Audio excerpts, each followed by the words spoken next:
Hello everyone and welcome to the first part of Assassin Creed Ragnarok Vision, where I'm basically going to talk about various things I want in the game or we know are going to be in the game and or how I'd want them to be done.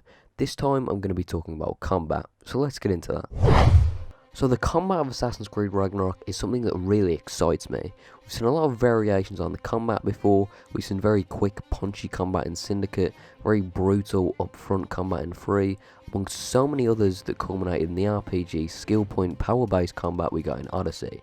Now of course Odyssey was the game before Ragnarok, so of course there's going to be a good few parallels, but I'd still expect a few changes, given the setting. For one, in that game you always had the spear, which meant you'd always be dual wielding, and as a result of that the combat always felt very fast, and far faster than Origins, and I feel as if the combat in this game is going to be far more heavy. The weapons Vikings used tended to be quite big.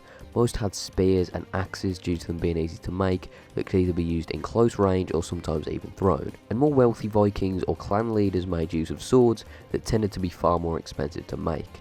And I think that's a really cool idea. I can imagine fighting your way through a castle or field or wherever you might be, past various people with slings, battle axes and halberds to reach their leader who has a sword.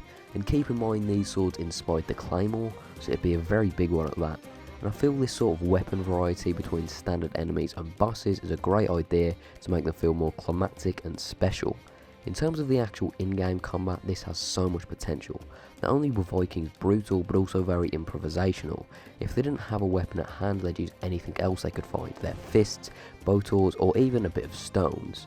Vikings also, despite the awful things they did, had a code of honour, and this also applied to combat. And not honour in a traditional sense like you or I might think of, honour as in marking the person should you let them live, or mutilating them for a trophy if they were to die. I don't know whether Montreal 3 would incorporate that into the game somehow, whether it be you needed trophies as proof you killed a target, or you could sell them, or you could just collect them as an indicator of your honour, and the Vikings would take note of, especially when it came to trophies of important targets and clan leaders. Another Viking belief that really lends itself to combat is that the moment of your death is predetermined and there is nothing you can do to change it. This would lead to Vikings fighting despite being up against a lot of opponents or having dire injuries. And this is great because I've always loved the idea of being able to dismember enemies. And here you could say chop off an enemy's hand or a few fingers and they'd just keep fighting, and you could slowly whittle them down bit by bit as they got weaker and bled out until they'd eventually die. I don't know, it's just an idea that makes the combat feel far more immersive and in depth for me. Anyway though, I've gotten really carried away on small features and Viking culture, so I'll talk a little about what I want for the combat itself. As I said earlier, Vikings were very improvisational and often used things like bow tools to defend themselves when nothing else was available. So what if we could disarm enemies for the first time since I think Rogue?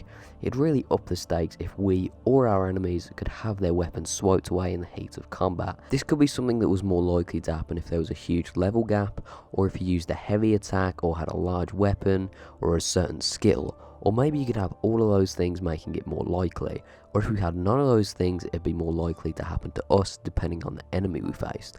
After this happened, we could maybe go for a smaller secondary weapon like a battle axe, or maybe if we didn't have one because we'd thrown it or that had been disarmed too, the game could maybe let you look around for something like, I don't know, maybe a fire poker or something like that. To go back a bit though, I really like the idea of having a secondary weapon like a battle axe. Not so much two big weapons like we could have in the last two games, but one primary weapon that's bigger like a greatsword or a halberd, and then a secondary weapon like a battle axe or a sea axe, which was a jagged dagger that Vikings would use. We could even be able to dual wield these weapons or throw them. Another thing also is armour. Vikings wore leather or chainmail depending on wealth and status, and most had a shield made of wood or steel, again dependent on the owner's wealth. This all sounds pretty standard so far, although they could maybe add some things like certain armour slowing you down, or certain armour being more resistant to different kinds of weapons. As well, I'd really love if armour could break again, or become, more worn down. This was a feature in the older games that made battles really have consequence, where if you were stabbed or hit, your armour would get damaged and you'd have to repair it.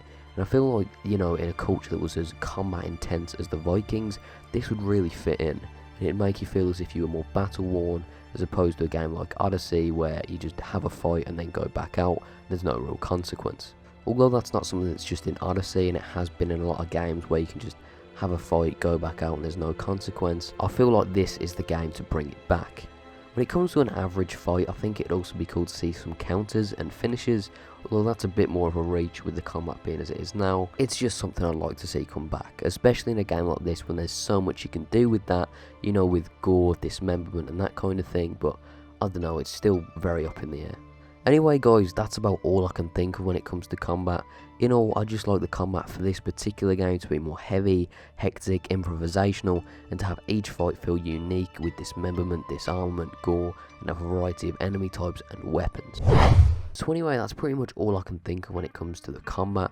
This is only the first part of my vision for Ragnarok. I'm planning on doing a good few more of these for different things like the modern day, setting, naval, and then hopefully after I've done all those, I'll just make one big one, compiling all my thoughts on the game and what I want to see in it, you know, if my current setup is going to allow a file that big.